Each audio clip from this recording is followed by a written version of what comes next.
everybody. Welcome to the KX Country Clubhouse with Ellis and Archer here. And we have another amazing duo. We do. Joining us, Stuart and Jenna Walker, the Reklaws.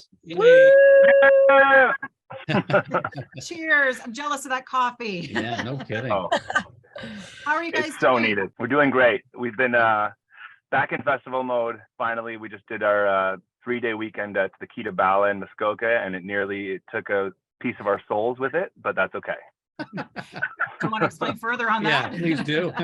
Yeah, well, the Kita they like to have everyone in the bar until closing time, and the best way to do that is to make the artists start at pretty much midnight. So you play from midnight till 2 a.m. and you're done, and everyone's like, let's start drinking, and you're like, it's 2 a.m. Okay, and then there you are.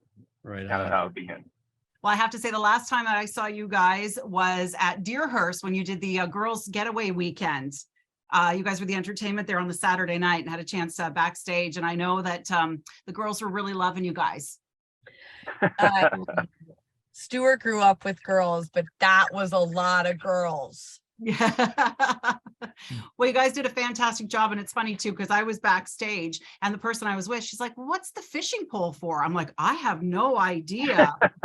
Do you want to tell people what the fishing pole is for? Yeah, so funny. We literally, in our show, we perform More Drinking Than Fishing, which is actually recorded by Dean Brody and Jade Eagleson. But we wrote that song, so we perform it. And we bring out fishing rods and we'll give out drinks or merchandise and cast it out to people. I mean, we don't cast out full beers because that would be like a lot, but we would really have to be on for that. But we'll throw out like merch and hats, and it's just like a fun part of the show. That's a great idea. Do you actually fish in your normal life? I would imagine you go out fishing once in a while.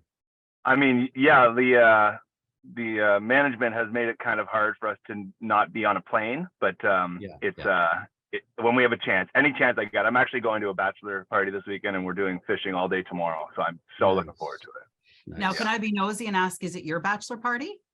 No, not yet. I have my wedding's a year away, but I still have no clue what I'm doing for it. Yeah. No idea.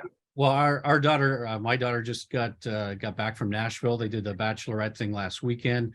And there were like 10,000 other brides there. So it's, what is the deal with this, Jenna? Like, do you remember growing up, all your friends, like, did they go away on these bachelorette things? No, like bachelorettes are really expensive. If you're in a wedding, you're like, okay, there goes every vacation you have. Yeah. But I think it's just so fun. Like, I think especially after COVID, everyone's like, let's do something, let's fly somewhere, let's go crazy. And Nashville's insane. Like every time we're on a plane going to and from, it's just packed with bachelorettes, like, and they're all screaming and drinking and it's really fun. Yeah. Well, let's talk about shaping up to be a busy summer for you two. You're going to be the Kawartha Country Music Festival coming up July 2nd. You guys are on stage. That's right. We're so That's right. And you've done it before? We have. We did it with Jade, I believe, last year. That was the end of a long run. This will be the end of a long run of a weekend, but it's actually kind of nice. Peterborough and Kawartha, the area is like where a lot of our team is from. It seems like there's something in the water up there. Everybody we seem to work with is from Peterborough. So it'll feel like a kind of a third hometown show for us. And honestly, the turnout last year was amazing. We expect even bigger this year. They're so excited. We're so excited. It'll be a great candidate weekend for us. Now, do you look at it as a chance to work on material at all, or to work on what you're doing on stage? You feed off the other acts that are on stage as well. Oh, for sure. Especially this one. Like, it'll be fun to have all of our friends there, to bring people out. And I mean, we're all friends, so it'll be a party for sure. Like, I was going to say, because you guys, James Barker Band and Sasha are playing the same day that you guys are. So will there be some, will we see them out on the stage with you? I mean, yes, of course. It's like always a party. It's like, and here's Sasha and here's James Barker Band. But I mean, it's such a cool thing to do, to be able to call them your friends and to be able to go on stage and sing with them is it's a dream. It's really cool. I think that's one of my favorite parts about the country music genre is that everybody works together, and you never know who you're going to get to see with another person, at any given point in time. And I think it's wonderful. It speaks so, it makes me very proud of this genre. Yeah, I agree 100%. Like, I think it's like no other genre in that way, that we're all so supportive because we know, I think country music fans in general too, like everyone wants to see people happy and to see people succeed and to see people, I mean, we get on stage because of those country music fans, because of the energy they give. And it's just the best time ever. Like every single time, we're just blessed to be able to do it. Well, Carolyn and I have been a morning team for 25 years, which is, it takes work. But I have to say, in all honesty, there haven't been a lot of, awkward moments, a few here and there over the years. How about as a brother and sister team, trying to do what you do and being so successful at it?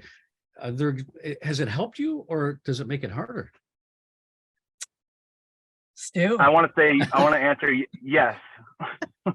Oh, great. Good answer. All right, of course. Turn it, and it makes it easier all at once. Yeah, there's some high parts and there's some low parts, but end of the day, we're family and we can't get away from each other, so we have to make do and do the best we can together. And it's been very cool to have this journey together. I think we've seen a lot of crazy things together that, like, I feel like a lot of solo artists see and don't ever really talk about, because it's just like some people just can't even relate when you come home. But Jenna and I are always witnessing the ups and downs and dealing with it as it comes at us. Yeah. Now, what do you do? Because there's two of you. What do you do if you guys disagree on something? How do you approach that? This is very timely questions, just so you know.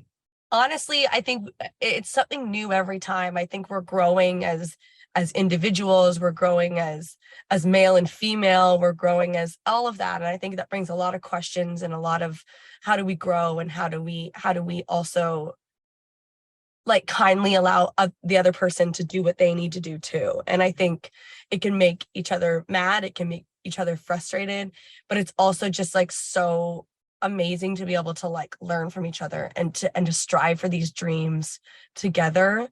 And of course there's going to be rocky moments, like that's like every relationship ever. So I think we're blessed to be able to do it together and to figure out those hard times and know that we like we'll say things but hurt each other's feelings, but we're also, like Stu said, brother and sister. And at the end of the day, we have to have Christmas together, Right.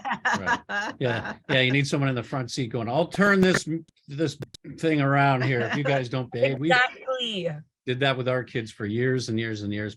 And of course, now you've got other people in your lives, each of you. Is it hard to incorporate those people as well? And how does that work? Yeah. That's kind of that almost seems like the next the hurdle for us, because we're just deciding where we're ending up in this crazy career, like whether or not Nashville is going to be the permanent home or whether Toronto is, or it's complicated, and it's still something you have to figure out kind of every day. And it's difficult, but it's exciting because you don't know what next year is going to hold. Yeah. Now you guys were just sorry, you're going to say, Jenna? No, I was just saying, I completely agree. Like, I think the stories are different, but it's great. It's great stories. It's just our stories continuing, and changes are always weird, but that's life. That's life, for sure. That's true. You were just you mentioned Nashville. You guys were just in Nashville working on something. Yeah. No, yeah. Anything? We can't say who with necessarily. We can say that it's we're really going country with the next single. I would say very, very country, almost honky tonk, if you will. And in order to prove that we are honky tonk worthy, we chose a very country feature. So that's all I'm going to say. Oh man, now we're going to be. Thanks for ruining my weekend. I'm just going to spend the whole weekend thinking about it now, trying to figure this out. When will we find out? Oh, good question. You're gonna have to call our management on that one. Okay, well, we're gonna get on the phone and ask that, because I'm dying to know. Yes. There's no set date yet, but it'll be soon. It'll be before the summer, I think. Fantastic. And what about new music and other than collaborations and things like that? I think we're hopefully, honestly, an album is on the horizon before the end of the year, if not early next year. Oh, wow. That would be cool. Wow. Yeah. Because you guys just released Good Old Days. It was Zero, November, wasn't it? right? Yeah. November. Yeah, we're very impatient with ourselves. I was gonna say that seems like real. So it's just like the album goes out and then the process just keeps going. Yeah, and I think Good Old Days was just like it was over the course of COVID, and it all came out at different times. And I feel like we've never had like a album where like we just release all of it, you know, like that would be like the dream. I mean, of course, we're going to release some singles as we go, but we have a lot of songs that we're super proud of that we feel like everyone needs to hear, and we just want to get it out. Like, I think that's the new thing to do, is just to release and release and release and see what the fans love. I like an album. I like a collection of songs. It used to be, I'm a little bit older than most of the people on this conference here, but it used to be we would sit down, we would listen to an album song by song by song. Mm-hmm. How do you feel about that? I love that. Yeah. And I think like Morgan Wallen's reintroducing that a lot. Yeah. Although we're not going to put out a 36 song album, but it's fun. It's fun to listen to. It's especially from a songwriter point of view or a radio host point of view. Like, I think you're just always interested. Obviously, we're interested in the music and the story, and an album kind of gives you that. And it kind of allows you to like dig deeper in with an artist rather than just like a flash of like a song, even though we will be doing that. But I think the album, for sure, I think it's slowly coming back. People want that. Well, I was going to say it seems to be trending that way because Jake Owen, who you guys have worked with, just announced his new album's coming out, his 7th studio album, and I think it's got 16 tracks on it. I believe that's what I read. Yeah, that's awesome. I'm excited. So that's exciting because then you're like, you get to hear the whole thing. Well, on that note, we better let you get back to writing songs and doing whatever it is you're doing down and wherever you are. That's it. Oh. Congrats, you guys, on 25 years. That's insane. Yeah, we got to shout out. Yes, thank you so much for doing that. We really appreciate it. We were really surprised. It was so nice. Thank you very much. No.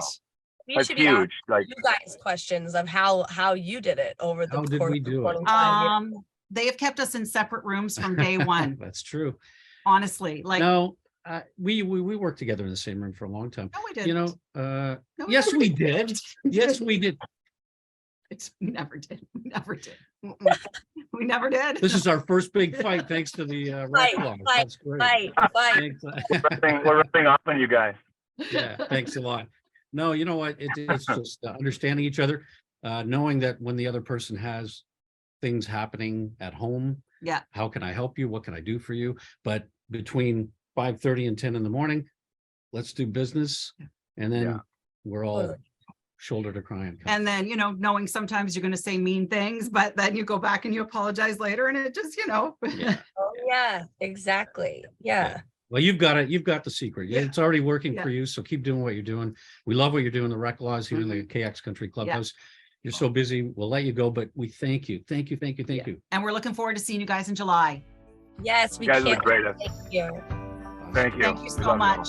Thanks, guys. Love you guys. Bye. Appreciate y'all. Love you. See ya. Thank you. Bye, guys.